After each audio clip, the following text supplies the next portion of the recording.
What's going on, guys? My name is Christopher and welcome to It's Complicated, the show where I talk about and showcase wristwatches. So if you love watches like I do, you're going to want to hit that subscribe button and then click on the bell next to that and you'll be all set. Today I'm going to be explaining to you why right now the Rolex market is absolutely a seller's market.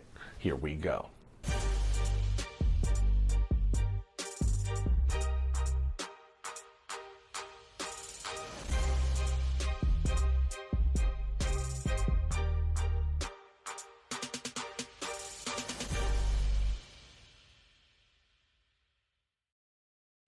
So, I've been hearing people talk, and a lot of people are talking about how they believe the market is starting to correct itself, or they think it's due for a correction, etc. Well, I can't really find any data to show that the Rolex market is correcting itself at all.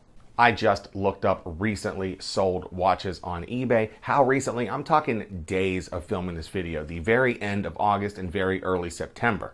Here's a 16610, that's a Rolex Submariner date that sold for $7,500, and here is another one that sold for $7,000. Now that's a little tiny bit less than they were selling a couple months ago, but I'm talking tiny bit. How about the Batmans? Here is one with an oyster bracelet that just sold for $14,500, and here is one with a Jubilee bracelet that just sold for almost $18,000. Let's talk about the Rolex Pepsi. Now, a lot of you guys know when it first came out, it was selling for almost triple MSRP, and it has corrected itself a little bit, but it's still selling for well over MSRP, and it hasn't really come down much at all, especially this year. Here's one of them that sold for $17,000, and here's another one that sold for almost $18,000.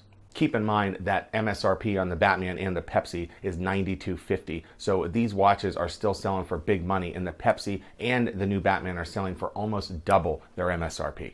And I want to stress one more time that these prices, these sales that I'm talking about, these just happened between the very end of August and very early September.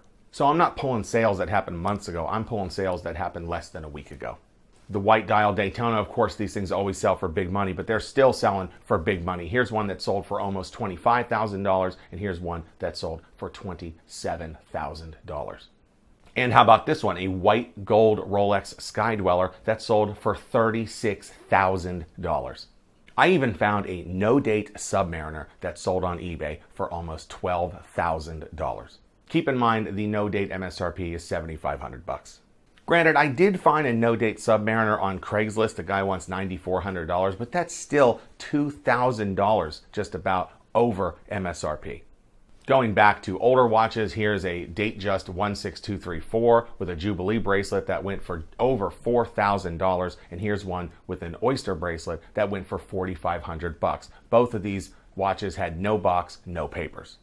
And finally, have a look at this root beer that just sold in mid-August for almost $18,000. Even that root beer, being a two-toned GMT Master 2, still selling for over $4,000 above MSRP. Keep in mind that eBay is charging sales tax now, and if you're a big seller, you pretty much have to charge that sales tax. So some of these watches are selling for hundreds, if not over $1,000 more than the prices I mentioned. Look, my point is this. I'm just saying that I see no sign that the Rolex market is starting to correct itself. Now, I'm not saying it's going to stay like this forever, but as of right now, it's not correcting itself. I think this is very much a seller's market, and while there are deals to find, they are very few and far between. My local AD has a pre-owned section, and sometimes they have some Rolexes there. They have a Batman with an oyster bracelet on it, and they want $15,500 plus sales tax. Now, I don't think it's sold yet, but that doesn't mean it won't sell. And even if you got the Rolex Batman with the oyster bracelet for $14,000 plus sales tax, that's still very well above MSRP. That's above what they were selling for 2 years ago and well above what they were selling for 3 years ago.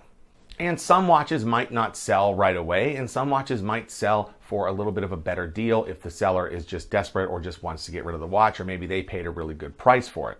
But the Rolex market is still very hot right now.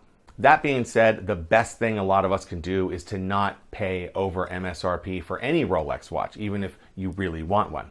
Although a lot of people paying over MSRP, especially people dropping $27,000 on a white dial Daytona, money probably doesn't matter much to them. But hey, it happens. And that wraps up another episode of It's Complicated. Don't forget to subscribe to the show, like this video, share it with all your friends, and I'll see you next time on another episode of It's Complicated.